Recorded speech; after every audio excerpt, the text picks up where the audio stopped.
Assalamualaikum warahmatullahi wabarakatuh. Pada video kali ini, saya akan melanjutkan dari video sebelumnya di part 1 tentang pendudukan Jepang di Indonesia.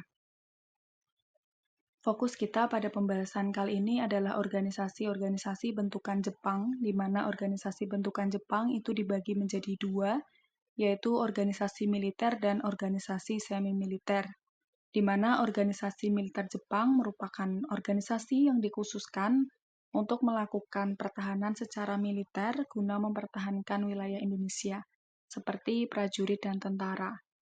Sementara itu, organisasi militer lebih menekankan kepada keamanan, ketertiban, dan kesejahteraan rakyat. Yang pertama adalah pengerahan tenaga pemuda. Menurut Jepang, pemuda di Indonesia itu belum terpengaruh dari dunia luar atau pengaruh paham barat. Pemuda Indonesia juga secara fisik memiliki kekuatan, sifat berani, dan memiliki semangat. Di samping itu, jumlahnya juga cukup besar dan memiliki peranan penting terhadap Indonesia. Nah, dari pertimbangan tersebut, Jepang memutuskan memanfaatkan potensi tenaga pemuda sebagai sasaran utama propaganda Jepang. Jepang mengeluarkan propaganda yang dikenal dengan Gerakan 3A yang cukup menarik perhatian pemuda di Indonesia. Nah, pernyataan akan kesamaan nasib menjadi senjata untuk memikat para pemuda di Indonesia untuk bergabung dengan organisasi-organisasi kepemudaan Jepang. Sebelum mendirikan organisasi militer dan semi-militer, Jepang memberikan pendidikan kepada pemuda di Indonesia guna meningkatkan kedisiplinan, semangat juang, dan juga jiwa kesatria.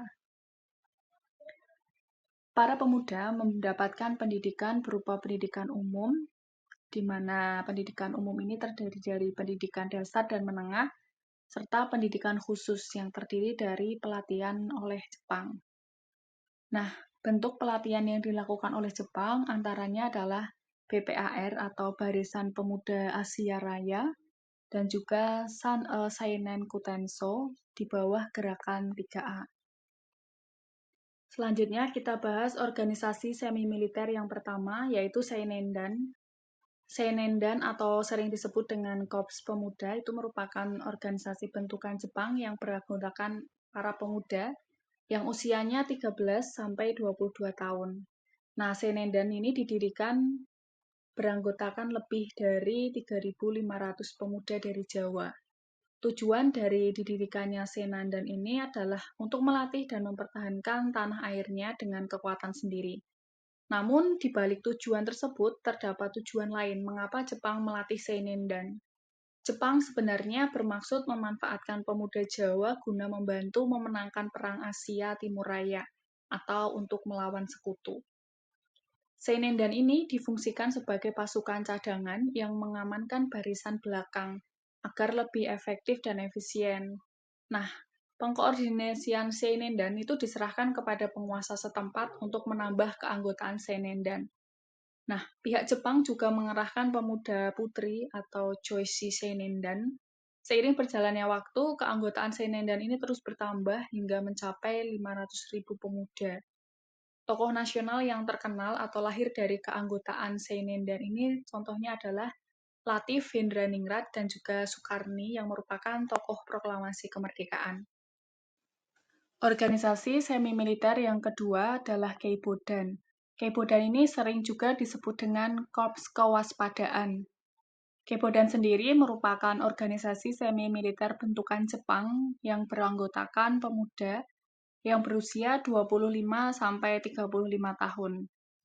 Organisasi ini tujuannya adalah untuk membantu polisi Jepang pada masa penjajahan Jepang di Indonesia. Untuk syarat masuk Keibodan sendiri adalah badannya harus sehat dan juga memiliki kepribadian yang baik. Contoh tugas polisi pada saat itu adalah membantu mengatur lalu lintas dan juga pengamanan desa.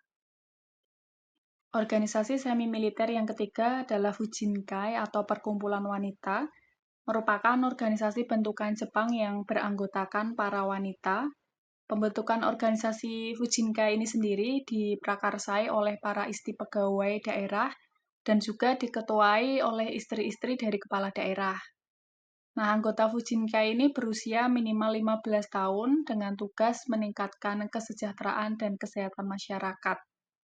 Ketika situasi saat itu sedang memanas, Fujinkai ini diikutsertakan pada pelatihan militer guna membantu Jepang dalam Perang Asia Timur Raya. Nah, bahkan pada tahun 1944 dibentuk pasukan Serikandi yang beranggotakan para wanita dari Fujinkai. Organisasi semi-militer yang keempat adalah Susintai atau sering disebut juga dengan Barisan Pelopor. Pembentukan Susintai sendiri itu dilatar belakangi dari keputusan rapat Chusangiin atau Dewan Pertimbangan Pusat. Rapat tersebut menghasilkan keputusan pada tanggal 1 November 1944 yang kemudian dibentuk organisasi bernama Susintai yang berarti Barisan Pelopor. Harapannya dengan pembentukan Susintai ini dapat meningkatkan kesadaran masyarakat sehingga siap untuk membantu Jepang dalam mempertahankan Indonesia. Seperti organisasi semi-militer yang lainnya, Susintai ini juga mendapatkan pelatihan militer walaupun hanya menggunakan peralatan sederhana seperti bambu runcing dan senapan kayu, serta dapat digunakan untuk melatih dalam menggerakkan massa. Organisasi semi-militer yang kelima adalah Kaikyo Seinen Teisintai atau sering disebut dengan Hizbullah, atau jika diterjemahkan ke dalam bahasa Indonesia adalah Tentara Allah. Organisasi ini beranggotakan dari sukarelawan pemuda Islam. Organisasi ini didirikan di latar belakangi akibat adanya Perang Asia Timur Raya. Ketika Jepang itu melawan sekutu, Jepang merasa terdesak dan mengharuskan menambah kekuatan dengan merekrut pasukan cadangan. Nah, rencana pembentukan pasukan cadangan itu disambut positif oleh tokoh-tokoh Masyumi dan juga pemuda Islam. Sehubungan dengan hal tersebut, para pemimpin Masyumi itu mengusulkan pembentukan pasukan sukarelawan khusus pemuda Islam. Baru pada tanggal 15 Desember 1944 dibentuklah organisasi Kaikyo Seinen Teisintai yang beranggotakan para sukarelawan pemuda Islam yang menamakan diri sebagai Hizbullah atau pasukan Allah. Baik, selanjutnya kita akan membahas tentang organisasi militer bentukan Jepang. Setelah kita selesai membahas organisasi semi-militer, sekarang kita melanjutkan organisasi militer. Yang pertama adalah Heiho. Heiho atau Pasukan Pembantu Prajurit Jepang itu merupakan organisasi militer yang anggotanya adalah prajurit Indonesia, tugasnya untuk melaksanakan pertahanan militer, baik di Angkatan Darat maupun Angkatan Laut. Nah, tujuan didirikannya Heiho ini untuk membantu Angkatan Perang Jepang. Kegiatannya antara lain membangun pertahanan, menjaga kamp, membantu tentara Jepang dalam peperangan. Heiho sendiri ini memang dikhususkan pada bagian kemiliteran dan lebih terlatih bila dibandingkan dengan organisasi lain. Heiho terbagi menjadi 3 bagian, yaitu Angkatan Darat, Angkatan Laut, dan Kepolisian. Untuk dapat menjadi anggota Heiho itu tidak mudah, terdapat syarat-syarat yang harus dipenuhi. Antaranya berusia antara 18 hingga 25 tahun, berbadan sehat, baik jasmani maupun rohani, berperilaku baik, berpendidikan minimal sekolah dasar. Nah, sejak didirikan Heiho, organisasi ini telah mencapai 42.000 anggota dengan 25.000 orang berasal dari suku Jawa.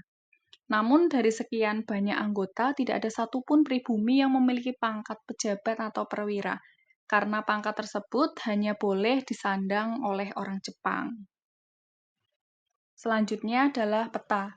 PETA atau singkatan dari Pembela Tanah Air merupakan organisasi militer yang bertujuan menambah kesatuan tentara Jepang guna memperkuat organisasi Heiho.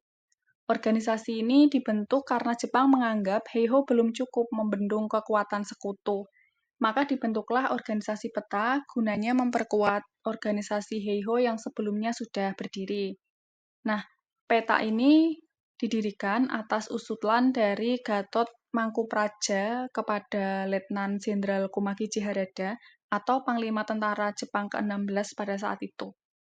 Pembentukan PETA ini sendiri didasarkan pada putusan pemerintah Jepang yang disebut dengan Osamu Seinendan. Keanggotaan PETA banyak berasal dari Seinendan yang mendaftarkan diri menjadi anggota PETA. Anggota PETA ini berasal dari berbagai elemen masyarakat. Karena kedudukannya yang sangat fleksibel di struktur organisasi Jepang, struktur organisasi peta ini memungkinkan orang Indonesia untuk memiliki pangkat sebagai perwira. Hal inilah yang kemudian menjadi daya tarik tersendiri bagi pribumi Indonesia untuk menjadi anggota peta. Organisasi peta ini akhirnya melahirkan orang-orang yang terampil dalam bidang militer. Dari organisasi peta inilah kemudian melahirkan tokoh-tokoh militer pada masa awal kemerdekaan Indonesia. Tokoh yang terkenal dari peta itu antaranya Jenderal Sudirman, Jenderal Gatot Subroto, dan Jenderal Ahmad Yani. Dan yang terakhir kita akan membahas perbedaan Heiho dan peta. Untuk Heiho sendiri, organisasinya didirikan secara resmi dan ditempatkan pada struktur organisasi tentara Jepang, baik di Angkatan Darat maupun Laut. Heiho itu memiliki tugas untuk mengumpulkan pajak dari rakyat. Kemudian, Heiho juga didirikan dengan tujuan untuk membantu Jepang dalam berperang melawan sekutu. Dan juga Heiho dalam struktur organisasi, Heiho itu tidak ada orang Indonesia yang berpangkat sebagai perwira, karena jabatan tersebut hanya disandang oleh orang-orang Jepang.